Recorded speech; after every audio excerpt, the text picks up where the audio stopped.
여러분 안녕하십니까? 남은 자손만 남았네요. 대개 이런 행사하면 마지막 아침 헌신 예배는 매우 허전합니다.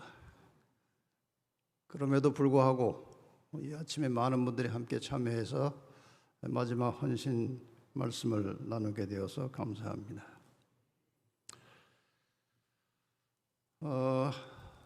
얼마 전까지 장마 계절이었는데 어떻게 이렇게 마침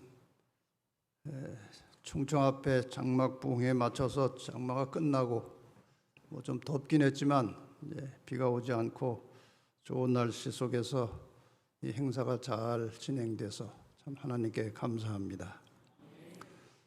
또 이 행사가 이렇게 하나씩 순서가 진행될 때마다 이 담당하신 분들은 굉장히 분주합니다. 그분들의 수고와 분주함과 헌신 때문에 이 행사가 잘 진행되고 있는 것입니다. 수고하신 모든 분들 감사드리고, 저는 이번에 와서 아주 밥을 잘 먹었습니다. 아주 식사가 얼마나 좋은지. 이 연수원 식사는, 이 안면도 연수원 식사는 유명한 식사입니다. 잘 먹고 아침에 이렇게 만져보니까 조금 두꺼워진 것 같아요. 네, 감사합니다. 이 행사를 주관하시고 또 오래전부터 정말 심혈을 기울여서 이 행사를 주관하시는 우리 합회장님과 또 임부장님들 수고들 많이 하셨고, 어쨌든 60주년 기념 장막 부흥회 이후로부터 충청합회의 새로운 부흥과 개혁의 역사가 시작되기를 바랍니다. 김삼배 목사님은 제가 아주 좋아하는 스타일이에요. 조용하시고 그러나 힘있고 아주 지도력을 가지고 열심히 잘 지도해 주셔서 좋은 일이 많이 있을 것이라고 믿습니다. 인생은 60부터라는 말이 있듯이 60주년 기념부터 시작해서 뭔가 새로운 역사가 일어나기를 바랍니다.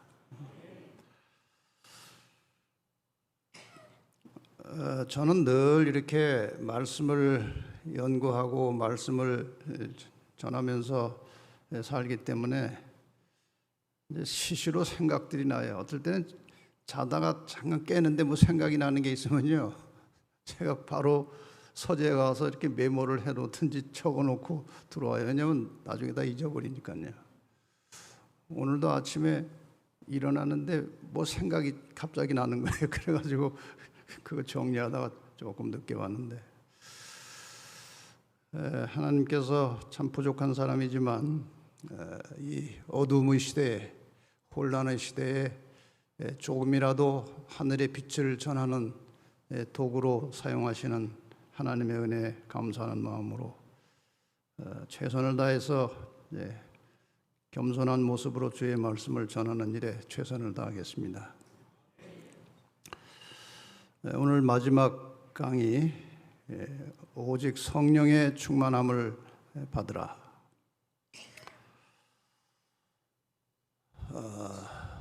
이 마지막 시대에 있어서 성령은 절대적으로 그리스도인의 삶에, 하나님의 사업에 필요한 것입니다. 여러분이 잘 아시는 말씀, 스가랴 4장 6절, 만군의 여호와께서 말씀하시되 이는 힘으로 되지 아니하며 능으로 되지 아니하고 오직 나의 신으로 되느니라. 내가 그동안 여러 많은 말씀을 드렸습니다. 무엇을 해야 될 것인지, 무엇을 하지 말아야 할 것인지 여러 말씀을 드렸습니다마는 그런 것들이 인간의 의지와 노력만 가지고 되는 게 아닙니다. 성령의 역사가 없이는 품성 변화도 안 되고 전도도 안 되는 것입니다. 그래서 이 성령 문제는 굉장히 중요한 문제입니다. 이 시대에. 성경이 말하는 죄는 하나님께서 하라고 하신 것을 하지 않는 것도 죄입니다. 하지 말라고 하는 것을 하는 것도 죄고 하라고 하는 것을 안 하는 것도 죄입니다. 기도 안 하는 것도 죄입니다.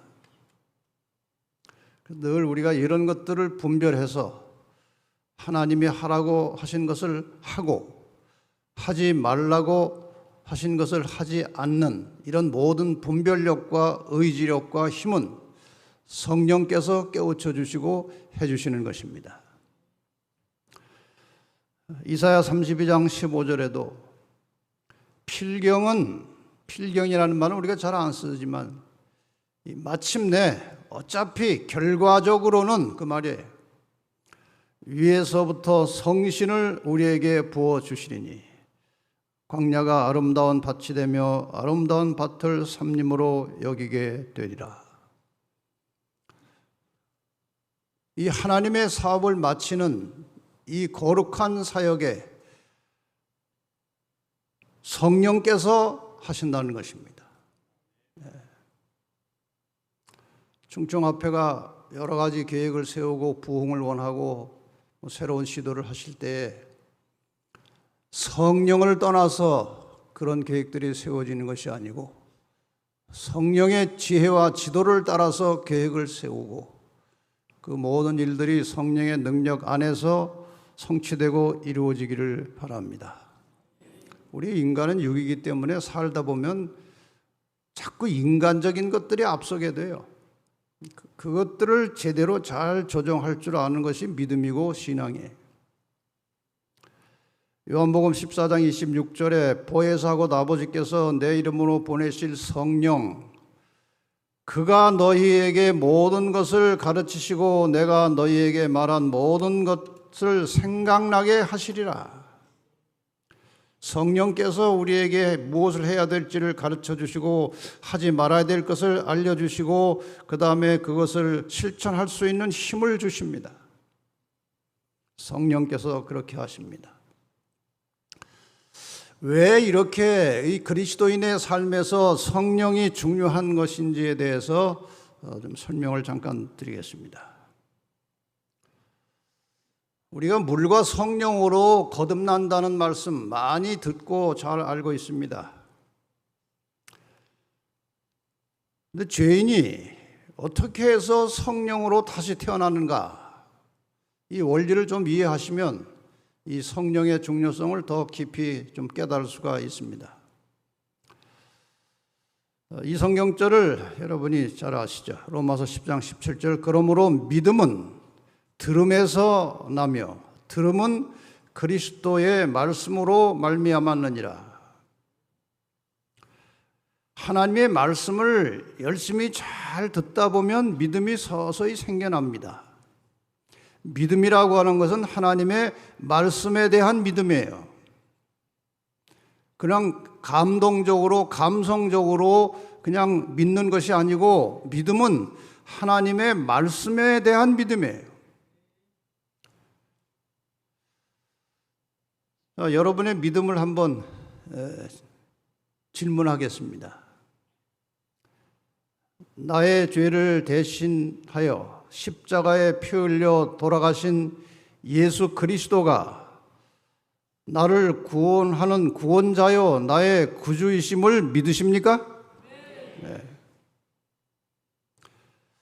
여러분이 지금 거침없이 주저하지 않고 아멘이라고 대답을 하셨습니다. 근데 그것은 아무나 그런 대답을 할 수 없습니다. 여러분 밖에 나가서 길 가는 사람 붙들고 예수님이 우리의 구원자여 구주이심을 믿으십니까? 아무나 네 그러겠습니까? 그러지 않아요. 고린도전서 12장 3절에 보면은 또 성령으로 아니하고는 누구든지 예수를 주시라 할 수 없느니라. 여러분이 지금 예수님께서 나의 구주이심을 믿는다고 대답하시는 것은 그건 스스로의 대답이 아니고 성령의 역사입니다. 성령께서 우리를 인도하시고 그 성령의 깨우침과 인도하심을 받아들이지 않으면 예수를 주님이라고 할 수 없어요.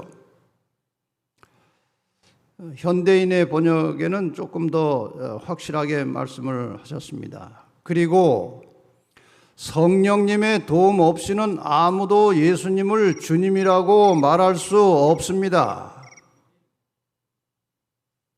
성령님의 도움 없이는 아무도 예수님을 주님이라고 말할 수 없습니다. 이런 말씀을 생각하시면서 물과 성령으로 거듭난다는 것이 무엇인지 설명을 잠깐 드리겠습니다. 이 말씀은 아시는 대로 밤중에 예수님을 찾아온 니고데모에게 예수님이 직접 하신 말씀이에요. 여러분, 신약 성경 중에 이 제자들이 기록할 때 예수님이 직접 하신 말씀들을 많이 인용했습니다. 그 말씀들을 잘 생각해 보시기 바랍니다. 그건 하나님이 친히 하신 말씀이에요. 사람이 거듭나지 아니하면 하나님 나라를 볼 수 없느니라. 다시 나지 아니하면 하나님 나라를 볼 수 없느니라. 어떻게 다시 납니까? 사람이 물과 성령으로 나지 아니하면 하나님 나라에 들어갈 수 없느니라. 이 물과 성령으로 거듭난다고 할 때에 여기에 중요한 단어는 물이 아니고 성령입니다. 성령의 마음속에 역사가 없으면 거듭날 수 없습니다. 거듭남의 출발은 성령입니다. 근데 왜 하나님의 나라의 자녀가 되려면 다시 나야 하느냐? 왜 다시 나야 하느냐? 여기 두 가지 출생에 대해서 잠시 생각해 보겠습니다. 예수님의 출생, 그리고 인간의 출생, 다릅니다. 예수님은 성령으로 잉태되어서 태어나셨습니다. 그리고 이 땅에 태어나신 예수님에 대해서 성경에서는 하나님의 아들이라고 하는 표현을 계속 쓰고 있습니다. 인간은 그리고 하나님의 아들이라고 하고 예수님은 하나님을 이 땅에 사시는 동안에 계속 아버지라고 부르셨습니다. 하나님 나의 아버지 이렇게 불렀습니다. 인간은 죄악 중에 태어납니다. 요즘 재림교회 안에 일부 어떤 사람들은 예수님이 태어나실 때 어린아이의 상태와 사람이 태어날 때 어린아이의 상태가 똑같다. 그러므로 예수님께서 죄를 이기신 것처럼 우리도 이길 수 있다. 이렇게 가르치는 사람들이 있습니다. 예수님과 인간이 같은 점이 있고 다른 점이 있어요. 출생부터가 다릅니다. 예수님은 성령으로 잉태되셨어요. 인간은 남자의 씨로 잉태돼서 나오는 것입니다. 같을 수가 없어요. 같다면 예수님께서 왜 성령으로 태어나십니까? 그냥 요셉의 그냥 아들로 태어나죠. 다른 겁니다. 어떻게 우리가 하나님의 자녀가 되느냐? 이 출생이 다르기 때문에 예수님의 가족이 되려면 다시 나라는 거예요. 그래서 성령의 역사를 통해서 하나님의 자녀가 되기로 결심을 하고 겸비한 마음으로 하나님의 나라에 다시 들어가고 싶은 그런 심령을 가지고 우리가 거듭난다고 말합니다. 물과 성령으로 다시 태어나는 것입니다. 예수님이 성령으로 태어났기 때문에 우리도 예수님과 한 가족이 되려면은 육에서 태어나기 때문에 본질적으로 진노의 자녀이기 때문에 가족이 될 수 없어요. 그래서 예수님의 가족이 되려면 다시 나야 하는 것입니다. 그러니까 예수님께서 성령으로 태어난 이 상태와 우리가 물과 성령으로 태어났을 때의 이 상태를 같게 보는 것입니다. 근데 중요한 것은 신분이 같은 것이지 상태가 같은 게 아니에요.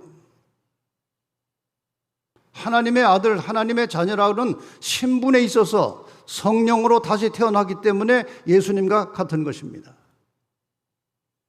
그러나 침례받고 거듭나도 그 전에 화 잘 내던 사람은 화 잘 냅니다. 예수님은 태어나셨을 때부터 화내는 분이 아니에요. 그런 점에서는 인간하고 다른 것입니다.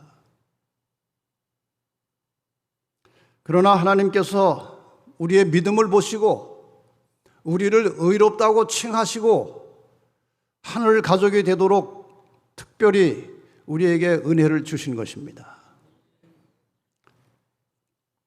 그런데 우리도 물과 성령으로 태어나면 하나님의 자녀가 되는 것입니다. 맞습니까? 그래서 우리도 하나님을 아버지라고 부릅니다. 맞습니까? 우리가 하나님 아버지라고 불러요. 그런데 한 하나님을 두고 예수님도 아버지라고 부르고 우리도 아버지라고 부르니 예수님과 우리 사이는 뭡니까? 답이 너무 쉽지 않습니까? 형제입니다. 같은 아버지를 모시고 사는 사람들은 형제예요. 이 형제됨의 원리가 히브리서에 나옵니다. 히브리 2장 11절에 거룩하게 하시는 자와 거룩하게 함을 입은 자들이 다 하나에서 난지라. 그러므로 형제라 부르시기를 부끄러워 아니하시고. 그러니까 부끄러워 아니하셨다는 말은 원래는 부끄러운데 그렇게 안 하셨다 그 말이에요. 여러분, 예수님이 이 사람과 형제라는 것은요 아주 수치스러운 일이에요. 형제가 좀 변변해야지요. 말할 수 없는 죄인인데 예수님께서 내 형제라고. 어떻게 해서 예수님과 우리가 형제가 되는지 여기 그 원리가 나와 있어요. 거룩하게 하시는 자는 누굽니까? 히브리 13장 12절에 예수도 자기 피로써 백성을 거룩해 하려고 성문 밖에서 고난을 받으셨다. 거룩하게 하시는 자는 예수 그리스도이십니다. 거룩하게 함을 입은 자들은 누군가? 히브리 10장 10절에 이 뜻을 조차 예수 그리스도의 몸을 단번에 들이심으로 말미암아 우리가 거룩함을 얻었노라. 우리가 거룩하게 된 것입니다. 거룩하게 하는 자 예수 그리스도와 거룩하게 함을 얻은 우리가 하나에서 났다. 이 하나가 뭘까요? 이것이 성령이에요. 예수님도 성령으로 나셨고 그분은 출생부터 성령으로 나셨고 우리는 육으로 났지만 물과 성령으로 다시 난 것입니다. 그래서 하나에서 났다는 것은 성령으로 태어났다는 것입니다.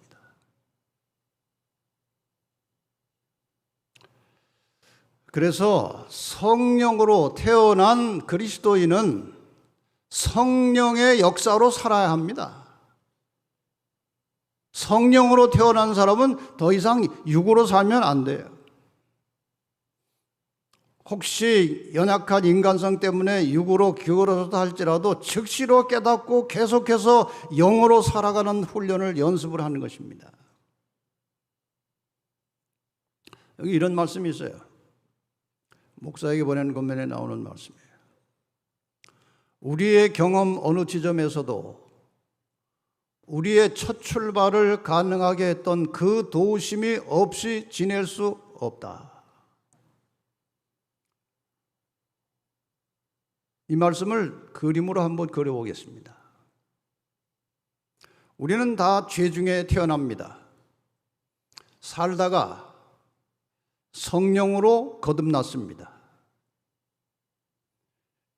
이것이 첫 출발이에요.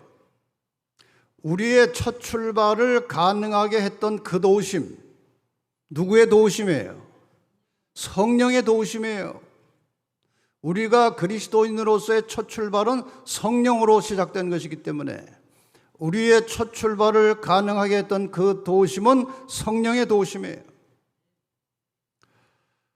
우리의 경험 어느 지점에서도 물과 성령으로 거듭난 이후에 사는 우리의 모든 인생에 있어서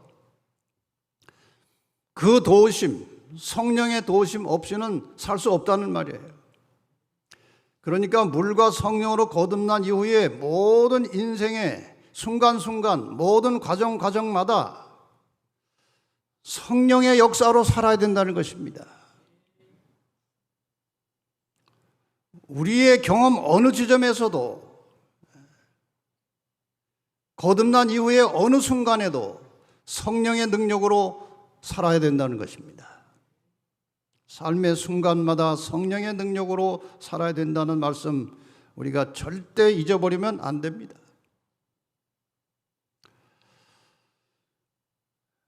여기에 또 이 말씀이 나옵니다. 밑에 것만 읽겠습니다.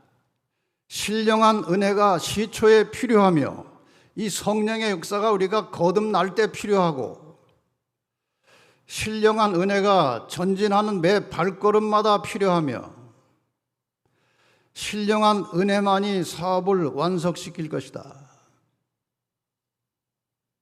그러니까 성령은 우리의 출발부터 모든 삶의 과정 그리고 마지막 순간까지 오직 성령으로 모든 역사가 일어난다는 것입니다.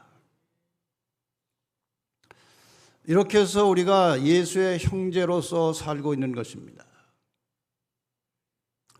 정말 예수님 편에서 볼 때는 부끄러운 일이에요. 우리 같은 것을 형제라고 하기시기는. 아주 오랜 옛날에, 그러니까 뭐 아주 옛날은 아니고 어쨌든 오래전에 호남 삼육 고등학교에 두 학생이 있었어요. 형제. 두 형제가 다 공부를 잘했어요. 아주 우수한 학생들이었어요. 근데 형이 안실학교 순서를 한번 맡았어요. 그래가지고 이 말주변이 없고 내성적인 이 형이 이 안실학교 때 할 말을 다 이렇게 쓴 거예요. 써가지고 이제 그거를 손에 쫙 쥐고 등단을 했는데 긴장이 돼가지고 말이에요. 땀이 많이 난 거예요. 막 손에서도 땀이 나오고 이렇게 해가지고 자기 순서가 돼가지고 이제 딱 나가서 이걸 폈는데 말이에요. 물기가 생겨가지고 다 글자가 퍼져버린 거예요.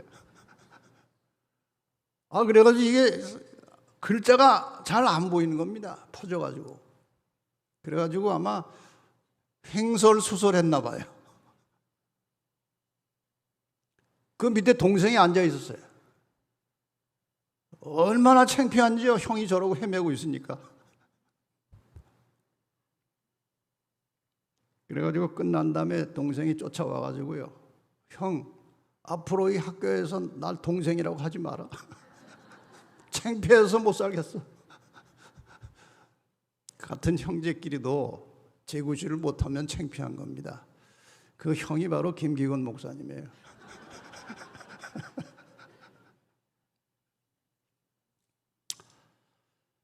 그러니 예수님께서 우리를 형제라고 하기에 얼마나 난처하시겠습니까? 여러분, 우리 형님 체면 좀 살려주세요. 예수의 형제들은 어떻게 살아야 하느냐? 예수님처럼 큰 형님처럼 살아야 됩니다.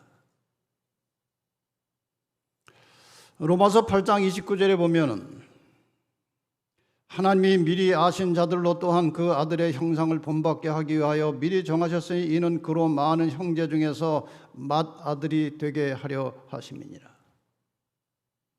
이 맏아들이라고 하는 명칭을 예수님께 썼습니다.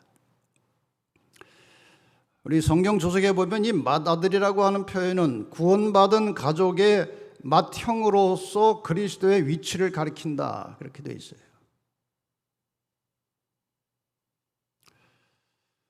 형제라는 것은 비슷해야 됩니다. 그래서 형제가 너무 다르면 형제지간인데 어떻게 저렇게 다를까? 형제가 아니라도 너무나 하는 행동이나 그 모양이 비슷하고 친하게 잘 지내면은 꼭 형제 같네, 그렇습니다.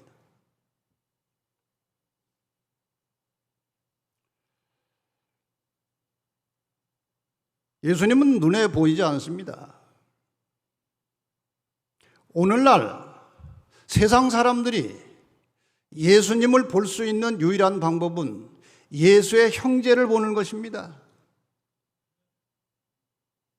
우리의 모습이 과연 예수를 드러내고 있느냐 하는 거예요. 좀 살다 보면 주변에서 우리가 다 예수 믿는 사람인 거 다 압니다. 우리 말하는 것, 행동하는 것 하나하나가 다 예수님의 명예가 걸려 있는 것들이에요.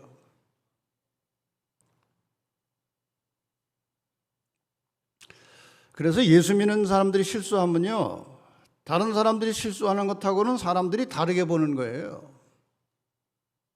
기대감이 있는 것입니다. 시장에서 싸움하는 사람들이 뭐 아주 안 좋은 욕을 뭐 하는 거, 그건 뭐 그렇게 이상하게 보지 않아요. 근데 제가 여기서 욕 한마디 하면요, 제 생명은 끝납니다. 전혀 다른 거예요, 차원이.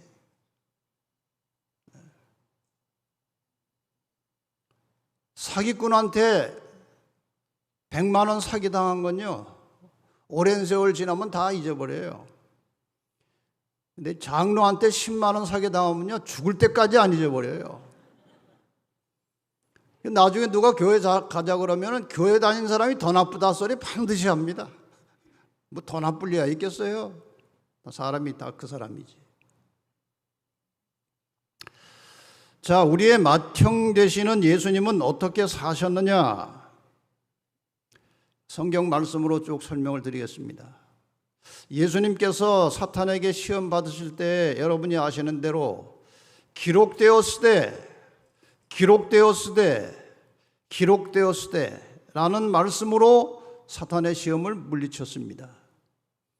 하나님의 말씀을 가지고 사신 거예요. 예수님은 한 인성으로서 성경 연구를 많이 하셨습니다. 저절로 알고 있는 게 아니고 인성으로서 성경 연구를 하신 거예요. 그 다음에 또 예수님의 삶의 단면을 보면 이런 것입니다. 마태복음 3장 16절에 예수께서 침례를 받으시고 곧 물에서 올라오실새 하늘이 열리고 하나님의 성령이 비둘기같이 내렸다. 출생도 성령이에요. 침례도 성령이에요. 예수님은 침례 받을 필요가 없죠. 우리가 거듭남이라는 표현을 하면은 예수님은 태어날 때 이미 거듭난 것입니다. 성령으로 태어나셨으니까요. 그러나 우리에게 모본을 보이시기 위해서 침례를 받으셨어요. 그때 예수께서 성령에게 이끌려 마귀에게 시험을 받으러 광야로 가사 예수께서 성령의 충만함을 입어 요단강에서 돌아오사 예수께서 성령의 권능으로 갈릴리에 돌아가시니 이때 예수께서 성령으로 기뻐하여 가라사대 예수님의 모든 생활, 그분의 모든 사상, 그분의 모든 사역은 오직 성령의 이끌림을 받는 생활이었습니다. 성령으로 태어나서 순간순간 성령의 능력으로 사는 것입니다. 그런데 성령께서는 말씀을 통해서 일하신다는 사실을 여러분이 아셔야 돼요. 시대소망에 보면은 성령께서는 성경 말씀을 통하여 마음에 말씀하시며 진리를 심령에 깊이 새기신다. 그리스도께서 당신의 택하신 백성을 자기에게 복종하게 하심은 하나님의 말씀을 통하여 역사하시는 진리의 성령으로 말미암아 행하시는 것이다. 어떤 사람은 기도는 많이 하는데 성경은 별로 보지 않은 분들이 있어요. 그런 분들은 매우 위험합니다. 우리가 기도할 때 하나님의 뜻을 구합니다. 하나님, 지금 이런 일이 있습니다. 하나님의 뜻이 무엇인지 가르쳐 주십시오 하고 간절히 기도합니다. 그러면 하나님께서는 그동안 내 머릿속에 저장되어 있는 하나님의 말씀을 성령을 통해서 생각나게 하시는 거예요. 어떤 사람은 오래 기도하고 하다가 자기 생각이 딱 떠오르면 이게 하나님의 뜻이다. 그건 착각입니다. 그러므로 성경 말씀을 평상시에 늘 마음속에 깊이 담지 않고 그냥 살다가 기도만 많이 하면 매우 위험한 거예요. 자기 생각이 하나님의 뜻으로 착각할 수 있어요. 예수님은 성령의 역사를 통해서 평상시에 담아두신 말씀을 기억하셔서 적절한 때에 말씀을 생각하셔서 말씀으로 대처하셨어요. 그런데 이 성령의 역사는 또 저절로 되는 것이 아닙니다. 마태복음 14장 23절 보면은 무리를 보내신 후에 예수님께서 기도하러 따로 산에 올라가시다. 저물매 거기 혼자 계시더니 혼자 계시면서 뭘 했겠습니까? 기도하신 거예요. 예수는 물러가서 한적한 곳에서 기도하시니라. 이때 예수께서 기도하시러 산으로 가서 밤이 맞도록 하나님께 기도하시고, 여러분, 예수님이 철야 기도하시는 장면을 생각해 보셨습니까? 밤새도록 기도하시는 것입니다. 이런 기도는 예수님이 우리에게 본을 보이시기 위해서 기도하신 것이 아니고 그분의 육을 가진 한 인성으로서 기도가 필요하셨기 때문에 기도하신 거예요.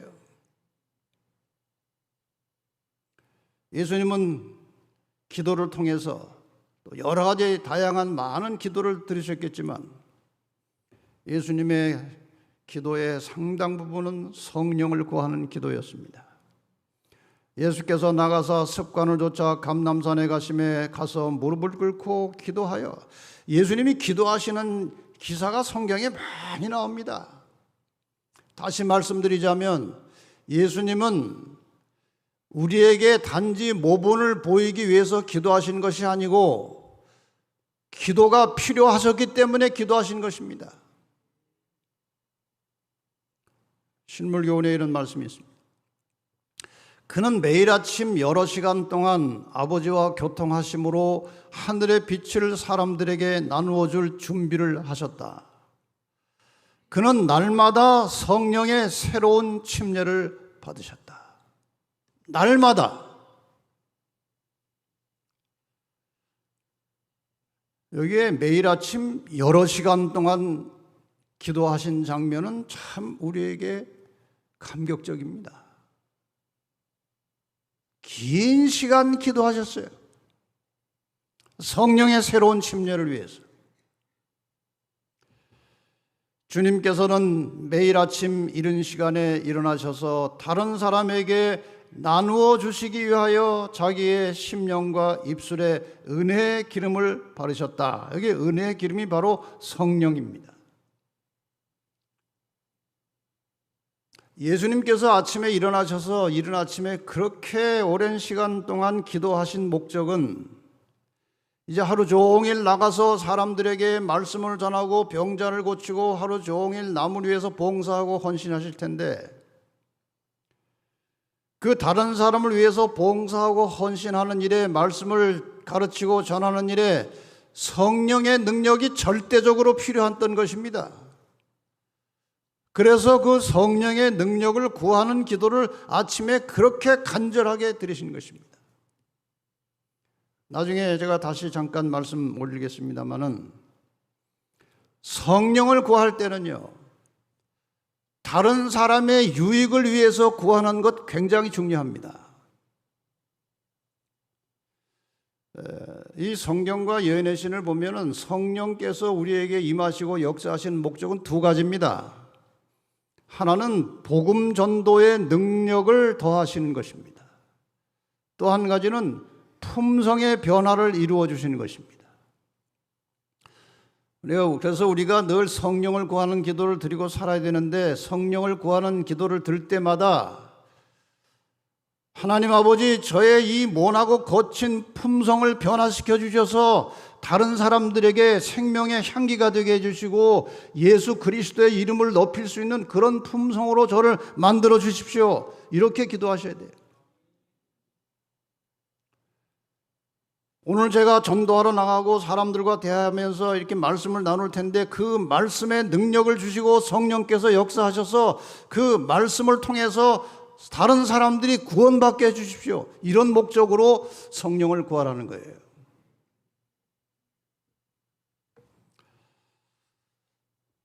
그럼 성령 충만함은 어떻게 이루어지는 것인가?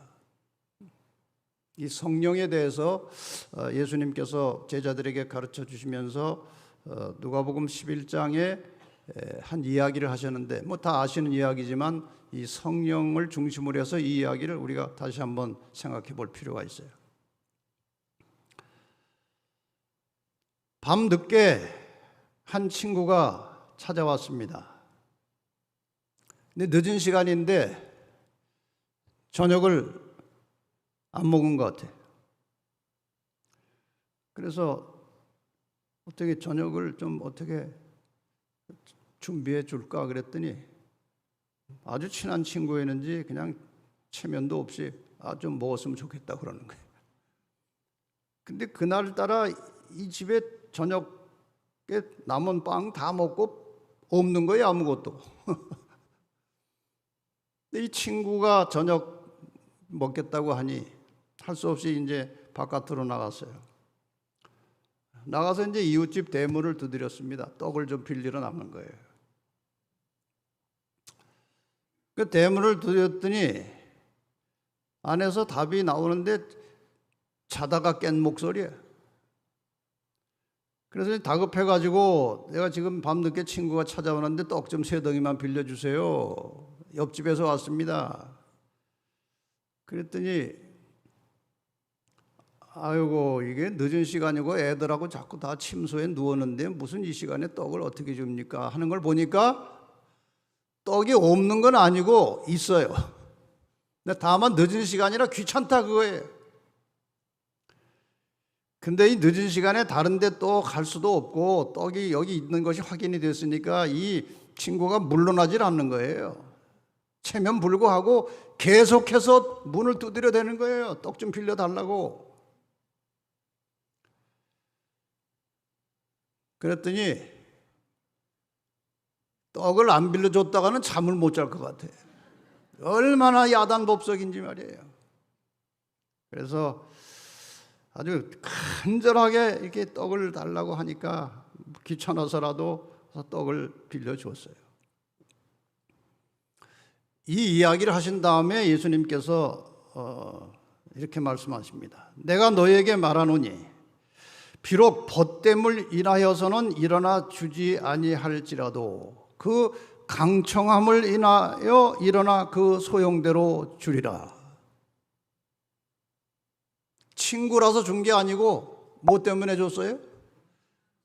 하도 달라고 하니까 주었어요. 그리고 하신 말씀이 여러분이 잘 아시는 구하라, 찾으라, 두드리라. 구하면 받을 것이고 찾으면 찾을 것이고 두드리면 열릴 것이다.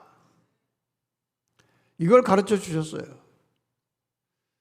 근데 예수님께서 이 비유 다음에 구하라, 찾으라, 두드리라고 했을 때 무엇을 그렇게 구하고 무엇을 그렇게 찾고 무엇을 두드리라고 이것을 이 이야기를 가르쳐 주셨느냐? 답이 13절에 나옵니다. 같이 읽겠습니다. 시작. 너희가 악할지라도 좋은 것을 자식에게 줄 줄 알거든 하물며 너희 천부께서 구하는 자에게 성령을 주시지 않겠느냐 하시니라.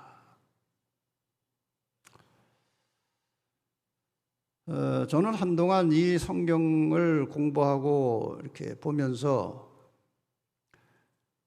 그렇게 성령이 필요하다면 좀 알아서 주시지.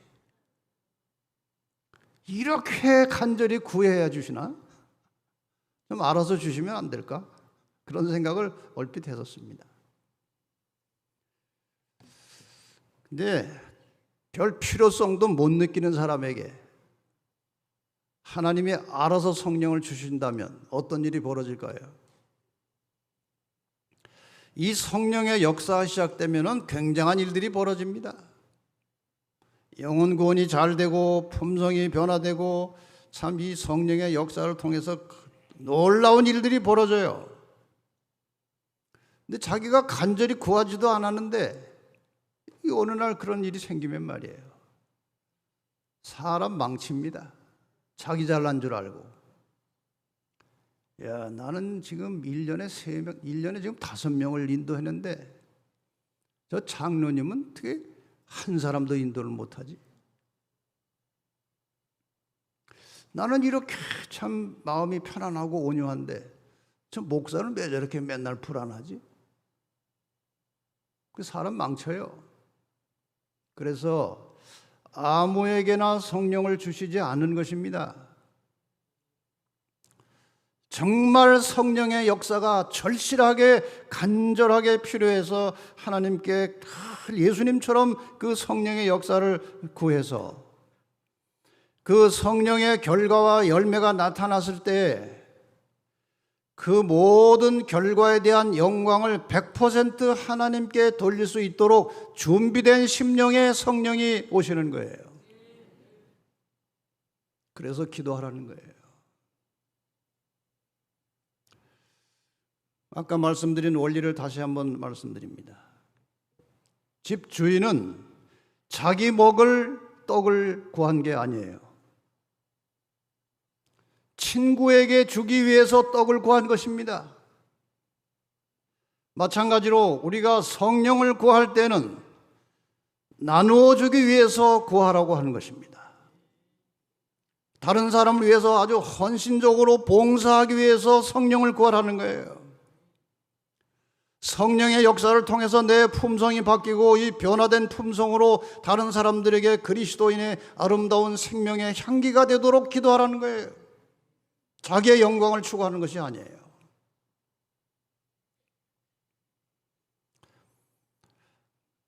오래전에 인도의 어느 여자 선교사가 그 척박한 곳에서 선교를 시작했습니다. 그런데 죽을 고생을 하면서 일을 해도 열매가 별로 없어요. 근데 그 인도에서 일하고 있던 그 하이드라고 하는 아주 위대한 기도의 능력자로부터 교육을 받고 일하는 시간보다 기도하는 시간이 더 중요하다. 그런 교육을 받았어요. 그래서 일하는 시간을 줄이고 기도를 열심히 오랫동안 했더니 주변에서 남들 다 나가서 일하는데 뭐 기도만 하고 방에 앉아 있느냐 그런 비난을 하니까 아이고 용기를 잃고 또 일하는데 결실이 없어요. 그래서 작심을 하고 누가 뭐라고 하든지 나는 이제 기도 시간을 충분히 갖고 성령의 인도를 따라서 일을 해야 되겠다. 그래가지고 정말 하루 중에 많은 시간을 기도하고 일하는 시간을 줄였어요. 그랬더니 이런 결과가 나오는 것입니다. 지금은 사역의 모든 분야가 전보다 더욱 왕성하게 성장해 가고 있습니다. 스트레스와 긴장이 내 삶에서 모두 사라졌어요. 내 삶이 균형을 이루어 하나님과 교제하는 시간과 일하는 시간이 조화를 이루었다고 생각하니 그 기쁨으로 항상 내게는 평화와 안식이 있습니다. 우리가 신앙생활 속에서요, 하나님의 말씀을 충분히 섭취하고 긴 시간 간절한 마음으로 기도하고 성령의 도움을 구하면 1차적으로 나타나는 결과는 마음이 편안해지는 거예요. 세상 걱정이 다 사라져요. 성령이 내 마음에 들어와 계시면 근심 걱정할 것이 없어요. 아주 편안한 것입니다. 마을마다 진지하게 복음을 알고자 하는 분위기가 고조되고 있습니다. 우리가 지금까지 경험했던 것보다 더 큰 운동이 장차 일어날 조짐이 역력합니다. 이제는 기독교인이 600명이 되었습니다. 2년 전에는 그 숫자의 6분의 1에 지나지 않았습니다. 일을 적게 하고 기도를 많이 하고 성령의 능력으로 일하니까 일 많이 할 때보다 훨씬 결과가 많다는 것입니다.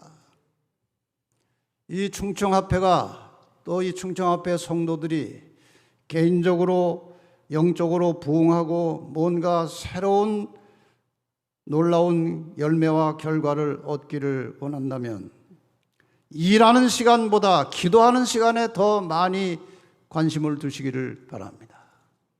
인간적으로 육으로 일하지 말고 성령으로 일하는 그런 영의 사람들이 되시기를 바랍니다. 시대의 소망에 보면 이런 말씀입니다. 사도행적에 보면 이런 말씀이 있습니다. 매일 아침 복음의 사신들이 주님 앞에 무릎을 꿇고 그분에 대한 헌신의 서약을 새롭게 할 때에 그리스도께서는 그들에게 소생케 하고 거룩하게 하는 능력과 함께 당신의 성령의 임재를 허락하실 것이다. 그들은 매일의 의무를 수행하기 위하여 나갈 때 눈에 보이지 않는 성령의 역사가 그들로 하나님의 동역자가 되게 하신다는 확신을 갖게 된다. 끝으로 이 성경절 하나 보겠습니다. 이사야 55장 2절입니다.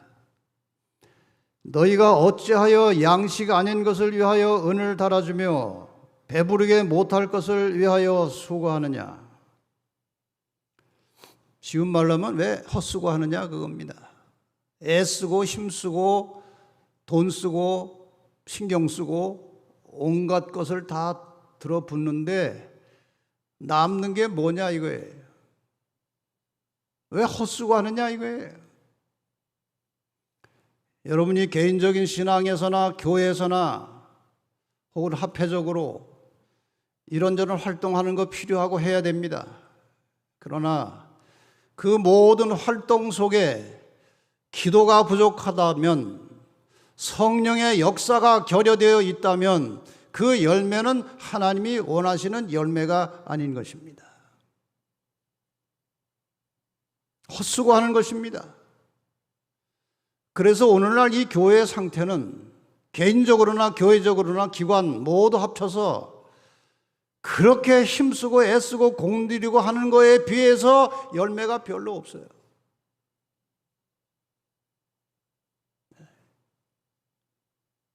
수천 명이 수만 명이 전도하는데 침례받는 사람은 별로 없어요. 어떤 교회는요 한 6, 70명 모이는 교회인데 3년이 지나도록 침례자가 하나도 없는 거예요. 헛수고하는 것입니다. 나를 청종하라. 내 말대로 하라는 거예요.